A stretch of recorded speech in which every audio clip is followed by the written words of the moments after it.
En el centro de la pampa vive un pimiento. Sol y viento pa' su vida, sol y viento. Sol y viento pa' su vida, sol y viento. Bonjour, je m'appelle Patrick Bernard. Bienvenue à la 152e édition du Pimento.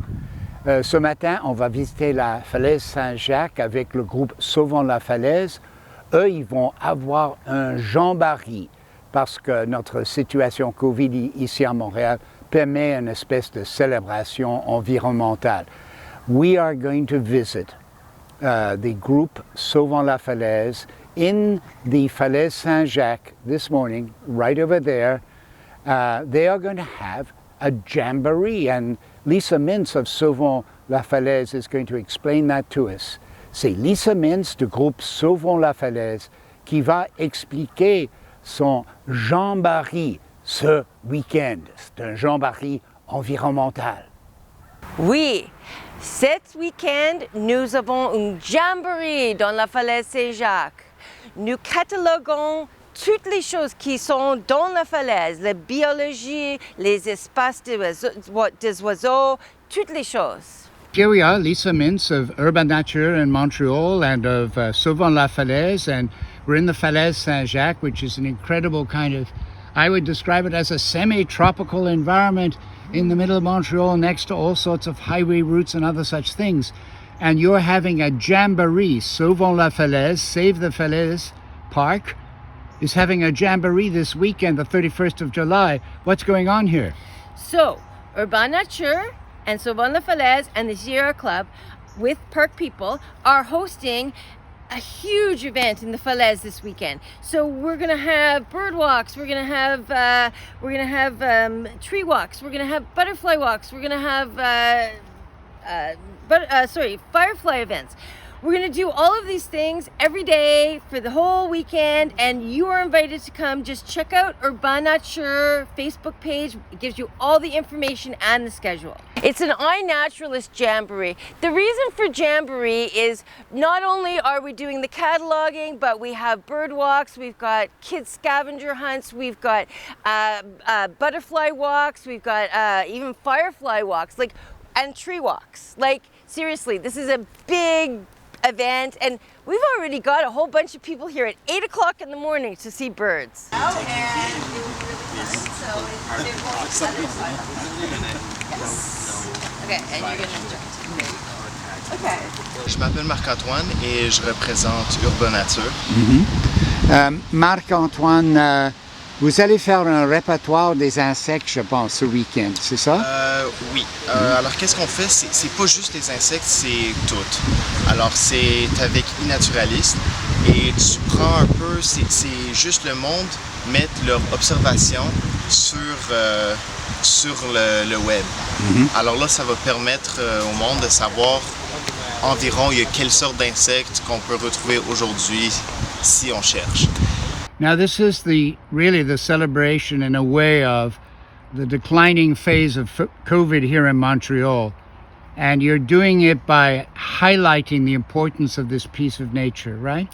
Yes, this is the first time in 2 years we've been able to have people here without restrictions. I mean, there are obviously restrictions in staying apart from each other and stuff, but there aren't restrictions on the amount of people I can have in one place. So we are very excited to be able to open the doors of the falaise, as we would say, and just bring people in and have them learn about it. Chez les insectes, on voit que il y a pas mal plus de diversité qu'on croirait genre à première vue. Oui. Et de qu'est-ce que j'ai vu, il y a presque la même diversité d'insectes qu'on voirait sur le Mont-Royal. Bien sûr, ça fait pas longtemps que je regarde les insectes ici, mais c'est quand même frappant la diversité qu'on peut retrouver ici. Alors moi, il y a peut-être 2 ans, j'étais ici avec Lisa. J'étais frappé par le nombre des oiseaux. Alors les insectes, ça explique la présence des oiseaux, n'est-ce pas? Oui, parce que les insectes, le plus bas que tu vas sur la chaîne trophique, le plus que tu peux avoir une chaîne bâtie. Alors, s'il y a beaucoup d'oiseaux, ils ont besoin de manger quelque chose. Alors, soit il va y avoir beaucoup de plantes qui produisent des fruits, ou des noix, des affaires comme ça, ou il va y avoir beaucoup d'insectes qui vont manger. Now, you are a birder. How many species of birds have you identified here, would you say? Because that's what's amazing about this place. There are 65 species of birds that have been identified in the falaise Saint-Jacques, but that was in 2006, and I've seen some things that aren't on the list. So I'm not sure, but I think more. I think more than 65. Thank you. Ce matin, on a commencé à 8 heures. J'ai vu des gens excités par l'expérience. Ouais. Est-ce que c'est la même chose pour vous? Parce que vous travaillez cet été avec Lisa. Mais Lisa surtout, c'est une personnalité très excitante en général. Mais moi, je suis quand même extatique de travailler ici. Oui. C'est vraiment intéressant. Moi, je ne m'attendais pas à voir tout ce que j'aurais vu cet été. Et je vais quand même planifier de faire des futurs projets de recherche un peu plus scientifiques dans les années qui vont suivre. So the catalog that was done in 2006 was done before 15 years of construction by the Turcotte project right beside the falaise, where they moved a highway and all kinds of things much closer to the falaise. So that biological survey is actually null and void. And today we're starting at ground zero because the construction's almost finished, and it'll be finished in January. And once it's done, we're going to be able to see the biological diversity grow in the falaise. And this is going to be where we start. Bonjour, Isabelle Sawyer, Co-Présidente du Sierra Club Québec. OK. Pourquoi est-ce que vous êtes ici samedi à 8 heures le matin? J'arrivais plus tôt que ça. Pour épauler Lisa, en fait, les groupes Sauvons la falaise et Urban Nature qui font du travail merveilleux grassroots ici dans NDG, près du sud-ouest, pour essayer de protéger ce merveilleux espace qu'on essaie de protéger les citoyens depuis plus de 40 ans. C'est un répertoire qu'on va faire pendant ce week-end de flore et faune. Et c'est spécial parce que ce n'est pas fait depuis 2006. C'est quelque chose de valeur, n'est-ce pas, pour le tout Montréal? Oui, bien sûr, ça fait 15 ans que le répertoire n'a pas été fait scientifiquement, puis ça aide beaucoup en essayant de montrer, en fait, aux élus qui tentent de prendre les décisions à quel point la biodiversité est présente et c'est important des sites comme ça à être protégés en tant qu'habitat. Je sais que le Sierra Club, pendant quelques années maintenant, place beaucoup d'importance sur la présence des gens indigènes ici à Montréal et leur importance maintenant. Savez-vous si la falaise était un point, une location importante pour les gens avant les Européens? Donc oui, les Autochtones en fait naviguaient beaucoup par canot et la falaise était le lit de la rivière Saint-Pierre au pied duquel toute la ville de Montréal a été fondée, la rivière Saint-Pierre qui se vidait dans le lac Saint-Pierre. Donc on va le voir tantôt en descendant. C'est quand même impressionnant. On peut voir vraiment que toute la falaise a été creusée par la rivière. Did you say you love this place? I certainly do. Why is that, David? Well, because it is really natural and it's beautiful and hasn't been messed about with except at the bottom, unfortunately. Yeah. Let's keep it like that. It's quite a rare treasure, isn't it? Yes. Yeah. And it's right in the middle of the city. I'm sure you've heard from others that many in NDG consider the falaise Saint Jacques as the lungs of NDG, and they provide a great service in terms of purifying the air because we're right next to a huge transport artery and the railroad lines. But it also it's in conjunction with the new Parc Turcot and with the Bande Verte and with the Dal Park, which will knit all those elements together, the Dal Park being a land bridge, we have the chance of really giving this large group of citizens in NDG, the large population of citizens in NDG in the Southwest, a way of joining those two communities together buy an actual parkland, a very interesting parkland that would be rather unique. And in point of fact, for Montreal, I think it could be an attraction or it could be a focal point on the global scene as far as a contribution to urban planning principles or concepts.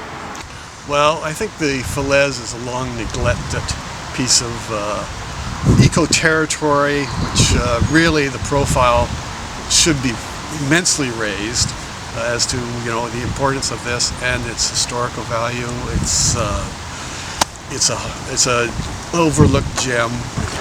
So this morning, was this your first time in the falaise? Yes, yeah, it was my first time here. It was so interesting to be able to see this space and be able to walk through and learn more about it, just from people who know really well and have a really good connection to the land here. What struck you most about it, if I may ask? Yeah, it's so different from a lot of the spaces we see in Montreal. It's so wild and there's so much life, I mean, I think there's still a lot we have to learn about how much biodiversity really is here, but it's just evidently there's so much more in this space than there would be in more of an urban park. So amazing to see that growing and thriving still in the city. This place is important for all Montrealers and really all Quebecers too. I would say yes, it's all Montrealers, all Quebecers, and indeed all Canadians, because the falaise is the hill which overlooked the what was formerly Lac St. Pierre, which was basically an instrumental part of moving up the St. Lawrence River past the Lachine Rapids and part of the founding of Canada. Isabelle, Sawyer, I know that in the last few years you just talked about this. The Sierra Club has put a lot of emphasis on Indigenous peoples, their connection to the habitat in Montreal, and there's that connection here with the falaise, isn't there? Yes, indeed.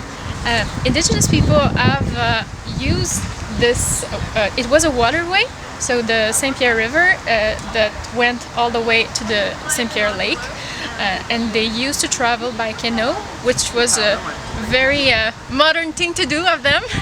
And we will see when we'll visit a bit later that all of the falaise was in fact dig up and exists now because of this waterway. If you had one headline to offer the world, what would it be? Come out et découvrir la falaise Saint-Jacques. Merci. So the falaise Saint-Jacques is a south-facing slope. It's a microclimate, which is, some people say it's the hottest place like the warmest place in Montreal. En el centro de la pampa vive un pimiento, sol y viento pa' su vida, sol y viento, sol y viento pa' su vida, sol y viento.